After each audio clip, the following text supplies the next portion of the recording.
The sound of Hanako's breathing and my own rings in my ears, almost painfully loudly. I don't know that that's phrased right. Hanako holds an arm over her face, her mouth open and gulping in air.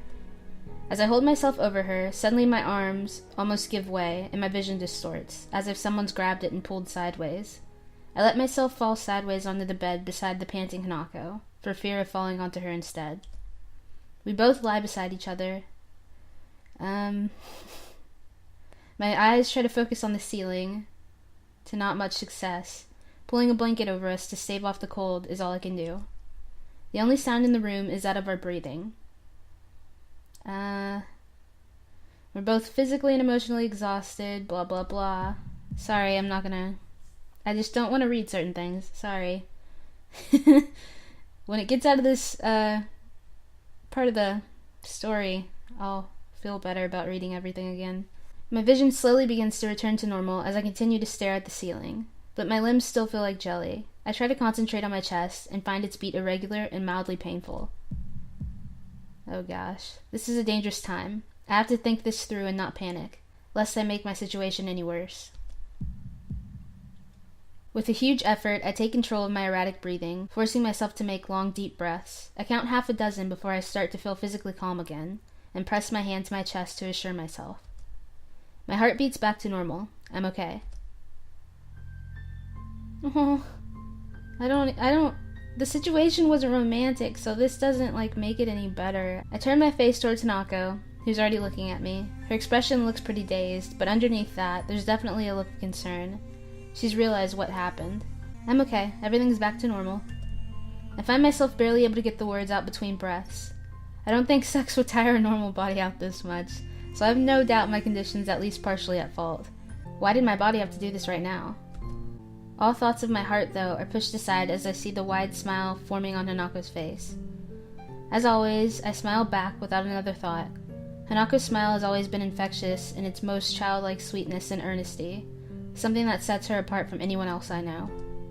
Right now, we don't need words. Everything we want to communicate to each other, we can share just fine without them.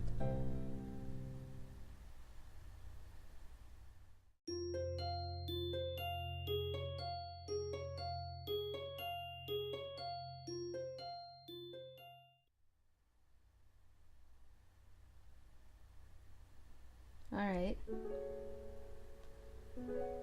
My eyes feel heavy as they slowly open, the light from outside making me blink a bit to let them get adjusted.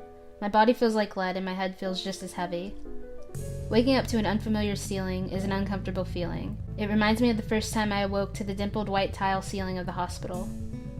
It's only after spending a few seconds staring up at it that I realize where I am. This is Hanako's dormitory room. I feel as though my heart stopped again as the events of last night rush through my head, blood rushes to my cheeks, and I shut my eyes once more. There's very little point to getting myself worked up this early, though, so I try to push such things out of my mind for now. I roll my head to the side to see if Hanako is where she was when I drifted off to sleep. All that's there now is an empty space on the bed and the room beyond. I sluggishly sit up and rub my eyes, before pinching the bridge of my nose and looking around the room. The only person here is me. I'm still bereft of my clothes, and after a quick scan of the floor for them, I notice that they're neatly folded in the corner of the room. Try as I might, I can't see Hanako's anywhere. The foil packet has been removed too, presumably put into the bin. Okay. With a great yawn, I get myself out of the bed and quickly look for some underwear. I grimace a little at the prospect of putting my boxers back on after yesterday's efforts. Did a job on them, but I don't have much choice. Taking advantage of the fact that I have some time without anyone around, I get myself dressed for the coming school day in short order. And then I'm alone. Without anything more to busy myself with, my mind becomes focused on the fact that I'm standing in another person's bedroom after we spent the night together, but there's not a single sign of her around. My gut proves to be more helpful than my brain at working out this riddle. With a loud growl, it reminds me that she may well be getting breakfast. I would have liked to wake up next to her, but maybe it's a good thing that I have a few moments alone. Hanako's room, as always, is quite bleak in appearance. There are precious few decorations and practically no personal artifacts that aren't hidden away in cupboards and drawers. What happened to the dolls we, The doll that we got her and the chess set, like, wasn't it here at one point? Maybe I'm remembering that wrong. She lived here for 3 years, but the room looks as if it's barely been occupied for a single day. I shouldn't overthink this. She might just like living this way as some do. Having the ability to put such low stock in physical possessions does have its advantages, but even so, it feels a little disconcerting, given her past. She said she viewed herself as having had her life on hold while at the orphanage. She certainly lives as if she still does, but after what happened last night, it's pretty hard to imagine that she still thinks that way. The sound of the door handle cracks through my thoughts, and I turn to face it. Sure enough, Hanako comes through and shuts the door behind her. She has what seem to be 2 microwaved instant meals in her hands, so this is a little difficult. Good morning, Hanako. Morning. She gives a little bow before making her way to the desk, setting down both plates. I can see them to be small satay dishes, their contents steaming, with a fork stuck inside the rice of each. I give thanks to her for bringing them in, and we each take one and get down to eating. She sits on her desk chair while I sit on the side of the bed. I don't like talking while eating, so the silence between us isn't annoying in and of itself. It's the fact that it only exists because we don't quite know what to say to each other that's off-putting. Hanako glances towards me every so often as she eats. I only notice her doing so because I'm doing just the same. We're eating together as if we're a couple. We even had sex last night. A first for the both of us. Something feels wrong, though. Maybe that's why we can't even say a word to each other as we finish our plates and leave them in the sink. Maybe that's why we leave Hanako's room without holding hands or making small talk. Maybe that's why it feels as if we're further apart than we've ever been before. We enter the classroom, neither of us so much as glancing at each other. Just after we do so, I realize that this may have been a mistake. Shizune lifts her eyebrow at the sight, her suspicions raised. We reach the center aisle between the classroom's desks and look to each other. I'm not quite sure what I should say. Does she want me to address her as a girlfriend? I didn't think our relationship was... Oh, that's why this feels so strange. Yeah, you think? See you. Okay. Oh my god. I don't know why, but this is making me, like, sad. That's so horrible. I awkwardly hold up a hand as we part and take our seats at our respective desks. I can't even look back to her out of embarrassment. I feel like the gulf between Hanako and I is because of me. Shizune begins to make her way towards me, but then Muto enters the room. I'm thankful for his arrival being so well timed, drawing Shizune and her questioning away to wait for another time. I wouldn't have been able to answer her anyway. I like Hanako, but I've never told her what my feelings for her are. Hanako never said she saw me as anything beyond a friend either. Yet despite that, we slept together. The bell to signal the beginning of lunch rings out. Muto is taken a little off guard, his chemistry lecture being cut off mid-sentence. For the entirety of the class, his rambling had passed through one ear and out the other, as my mind mulls over the question of Hanako. I can't get her out of my mind, and by now I've managed to wind myself up about it. I realize that she never said yes to what we did. Exactly! Maybe that's why I felt so weird about it. She never... Oh my god, okay, whatever. She didn't say no either, but... would she have been able to? She's extremely submissive at the best of times, and no doubt it took her a gargantuan effort to show me her scarring. I decided to try and at least make conversation with her. That would be better than the monosyllabic communication that's been the most we've managed between each other so far today. This is such an awkward... I don't even know. I walk to her desk intending to chat, but she awkwardly blushes and looks down even before I've come up to her. I take a breath to speak, but find myself lost for words. What in the world should I say to her? Hearing approaching footsteps, I turn to see Shizune and Misha already making their way towards us, no doubt with the intent to start asking troublesome things. A couple of other classmates are looking at us and gossiping between themselves as they throw sidelong glances. They must also have noticed Hanako and I coming in earlier together. I open my mouth to reassure Hanako, but she preempts me. Oh gosh. I've gotta go do something! Didn't this happen before? This was exactly what happened when we first met. She gets out of her chair and dashes for the door. A couple of the books and pens that were on her desk are sent falling to the floor in her rush. Not many people seem to care about this event. A few look around to see what all the fuss is about, but go back to what they were previously doing soon after. I'm left despairingly looking at the door that Hanako disappeared out of. The idea of running after her passes through my mind, but I'm fairly sure that Hanako can run faster than I can. And besides, what would I say to her once I caught up anyway?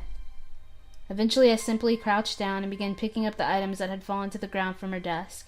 I feel low in every way, reduced to this as students pass by me on their way out of the room. I feel a tap on my shoulder. I look up to see Shizune and Misha looking at me, curiosity about the situation written on their faces, mixed with a slightly apologetic look at the idea that they were partially responsible for what just happened. They're really annoying. Like, I'm so irritated right now. Hee-chan, if we can help at all, you can't. I just shake my head. This isn't a matter for them. And from Shizune's expression and the tone of Misha's voice, I think they know the same thing. Shizune acknowledges my response and gives a solemn bow before making her way out of the room. Misha soon follows her out, obediently following her role as Shizune's shadow. I pick myself up, books and pens in hand, and place them inside Hanako's desk. With the classroom now empty, I end up just leaning back against her desk and thinking to myself in silence. It feels like there's a complete emotional disconnect between Hanako and I. We haven't known each other for all that long, and despite wanting to start going out with her, I really don't know that much about how Hanako views things. I've been studying as hard as I can for exams, but I still don't feel like I have any real sense of direction behind it. I tried to be a friend to Hanako, even if I couldn't tell her my feelings, and all we've done is drive each other apart. I couldn't even write a letter back to the one girl who ever loved me, Iwanako. What should I do? What can I do? I simply don't know how to answer either of those questions. I do know that nobody else can help me with them. Just going back to the way things were would be enough to make me happy, but I know that it can never happen. Something changed between us last night. Maybe it changed beforehand and it just came to a head then. I know that there's a wall that Hanako has between me and her. I've been hitting that wall every time I've tried to interact with her on any level. But now I'm beginning to think that I have my own wall between us just as much as she does. She had to practically drag my past out of me, and mine was much less traumatic than hers. I want to say it's because I haven't had long to adjust since my heart attack, but I know full well that it would just be an excuse. The one time I can recall when it really felt like she was opening up to me of her own accord, when we were playing billiards in the city, I was the one who stopped her from going further. I want to know Hanako better. I want to save our friendship, if not begin a real relationship with her. My mind begins to tick as I sit against her desk, thinking to myself in the empty classroom that we've spent so much time in together. I have to talk to Hanako. I pace around in the park, feelings of anxiety rolling over me. Every so often I reach into my pocket to take out my phone, but each and every time I hesitate and end up slipping it back in. If this were any normal situation, I wouldn't be cutting classes. Unfortunately, it isn't, and so I find myself in the town below the school at 2 in the afternoon. Ever since I met Hanako, I've been the one to initiate everything between us, the one that started conversations, went to her wherever she was, and suggested what we should do. Today, this once, I don't want to be the only one doing that. My hand dives into my pocket once more. This time I quickly navigate to the texting menu before I have a chance to change my mind again. Hanako, if you want to talk, I'll be at the park in town for a while. Finding a last measure of doubt, I thumb in my message to Hanako and press the button to send it. And now, I wait. My part in this has been fulfilled. What needs to happen now is for Hanako to make the decision. It would be meaningless for me to drag her here. She needs to decide for herself whether she wants to meet me. The apple juice from the vending machine tastes awfully bitter as I swill it down. My grip on the can has caused it to dent slightly in the middle. I shouldn't be this tense, but it's probably inevitable. Hanako is dear to me. What happened in the last couple of days has put a lot of pressure on both of us. The idea of losing all the progress we've made in coming closer to one another, and losing our friendship as a whole, is deeply unsettling. But even then, I still don't really know how close we are. We may have had sex, but before that, all I knew us to be was friends. Maybe we're more than that, but if so, I never realized it. Maybe that's why I feel so uneasy right now. I don't understand Hanako, despite all the time we've spent together. The minutes are ticking by and I still have no idea whether she'll show up. Yes! Hisao? Thank you. I pause for a moment, almost not believing that I'm hearing the voice I'm hearing. I drop the can and stand up with a start. Hanako. We look at each other for a few seconds, before Hanako becomes too embarrassed to maintain eye contact and begins to nervously fiddle with the roughly cut lock of hair covering the side of her face. When I went to see Hanako in her room by myself after her breakdown, I had no idea what to say. That was fine then. All either of us wanted was each other's presence. Now, though, I feel like I need to talk to her directly. I want to break down this wall between us before it forces us apart for good. Hanako, what we did that night, how should I interpret that? Hanako stops playing with her hair and looks at me, her head cast slightly downwards.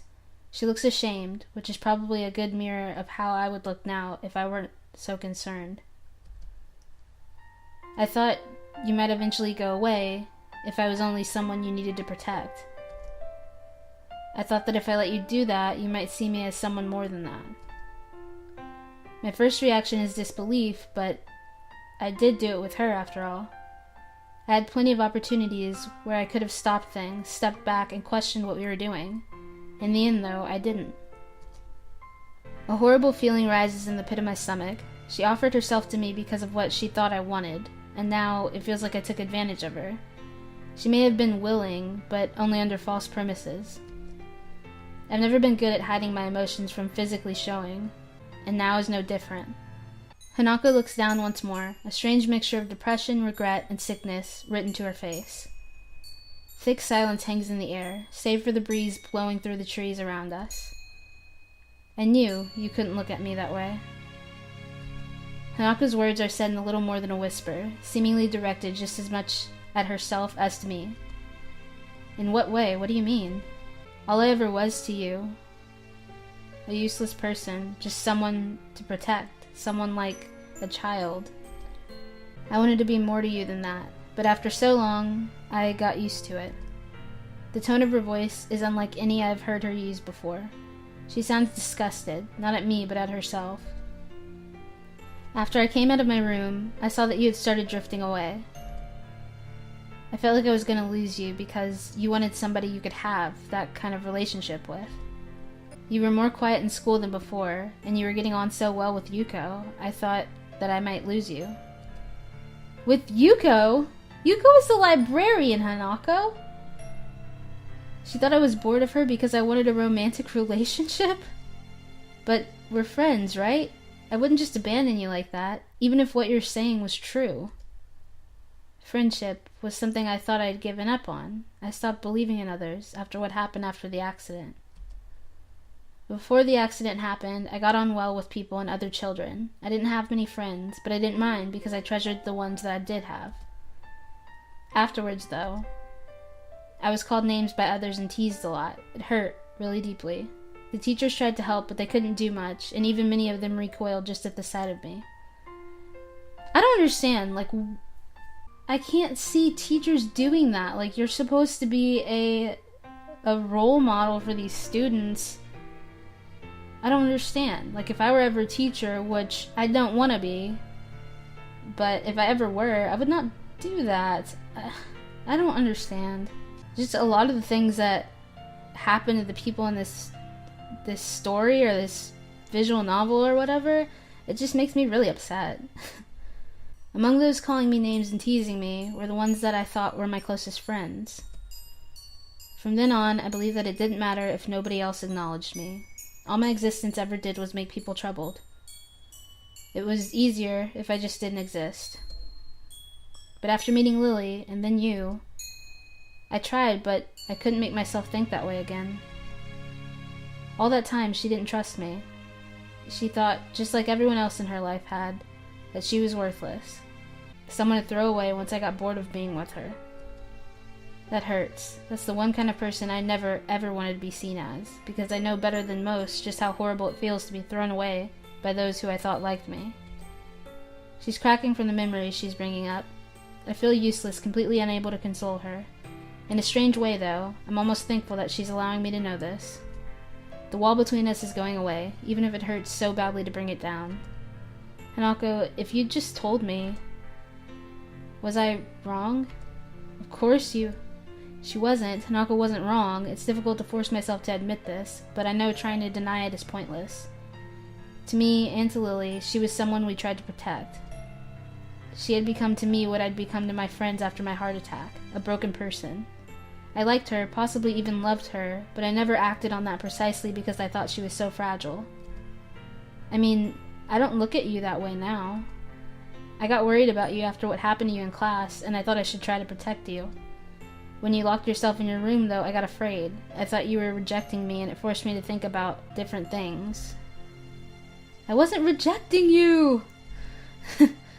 She blurts it out with an almost scared tone in her voice, taking me off guard. She quickly becomes embarrassed by her outburst, before clenching her fists and working through what she wants to say in her mind. I wouldn't ever do that, not to you.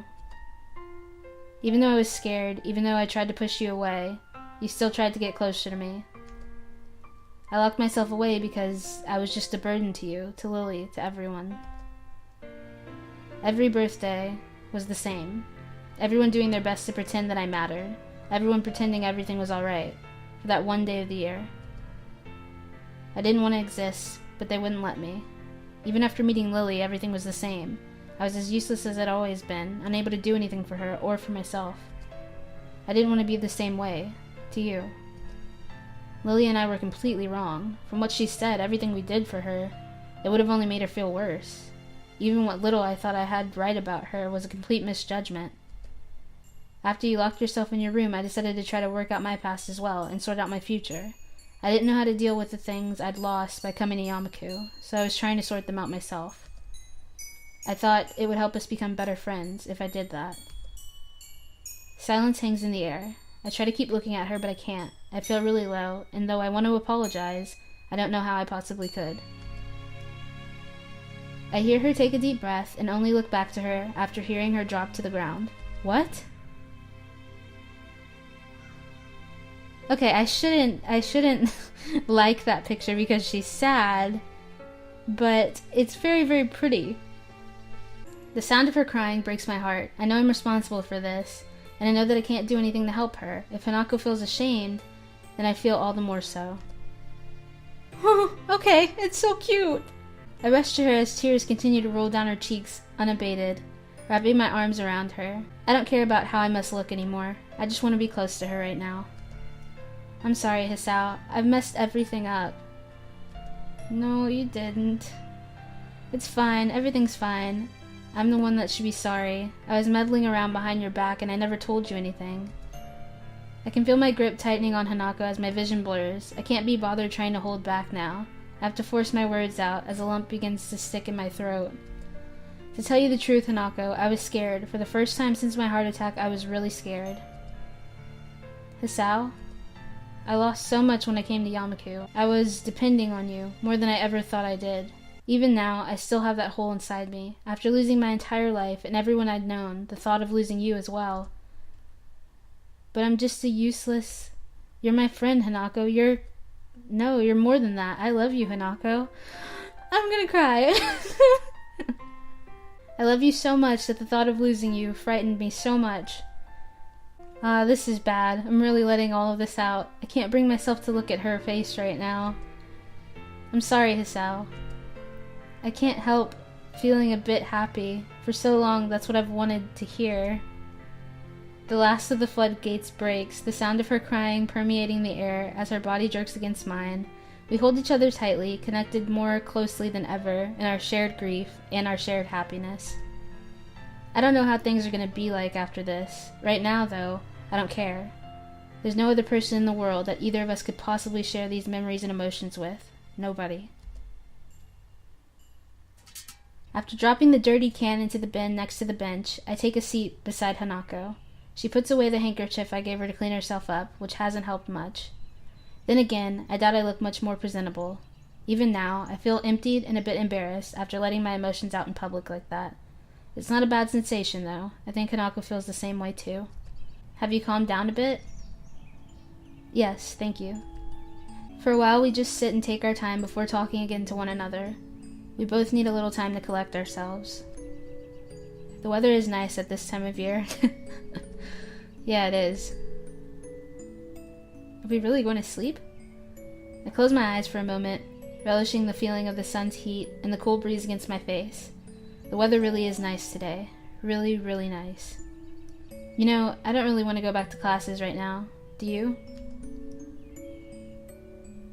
She shakes her head as she finishes wiping her eyes with her cuff. The small smile she gives is nice, and it's a reminder of how earnest it can be. Smiling for other people might be a completely normal, everyday thing. For Hanako, though, she smiles so rarely and so sincerely that each and every time she does it, I feel a sense of relief and happiness. I'm sorry for everything. It's okay. I think we both have a bit to be sorry for. I know that I'm too shy. I know you don't want me to be. I don't think I can... You can change, Hanako.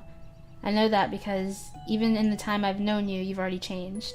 To be honest, just being able to sit here and talk to you like this means that you've changed a lot since we first met.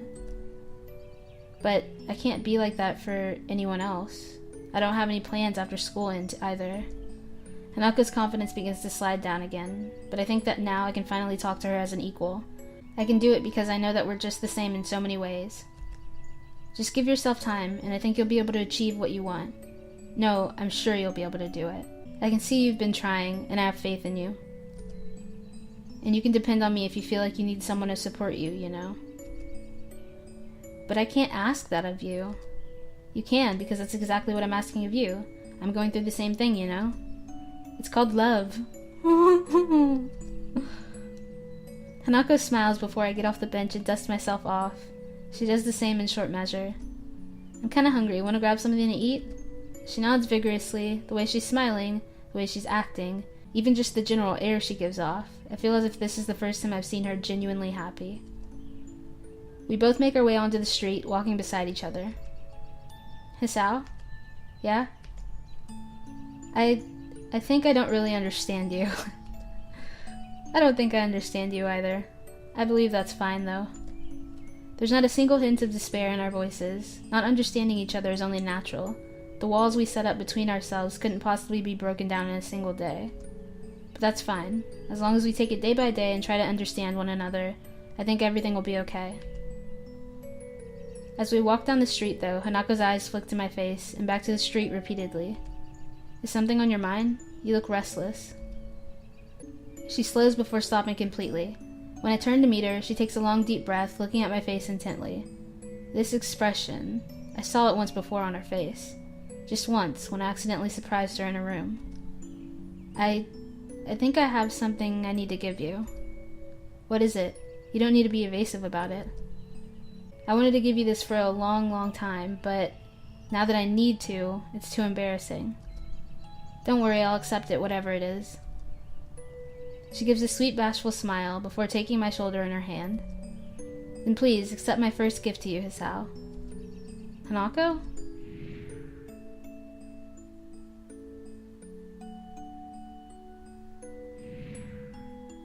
This is so freaking cute. Like, oh my gosh. Like, I can't.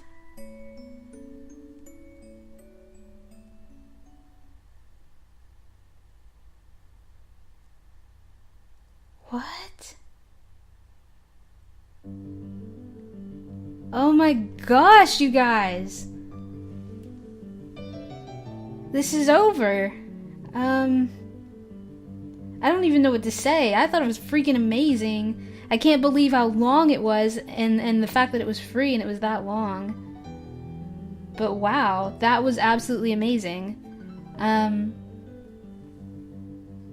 Right now, I don't plan on doing any other walkthroughs of this game, unfortunately. I mean, maybe later, but reading out loud takes a lot out of me. Like, for some reason when I talk a lot like that, my voice like starts to just completely go, and I don't know what that's about, but it happens.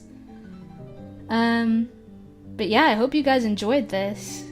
If you did, go ahead and click the like button and let me know what you thought.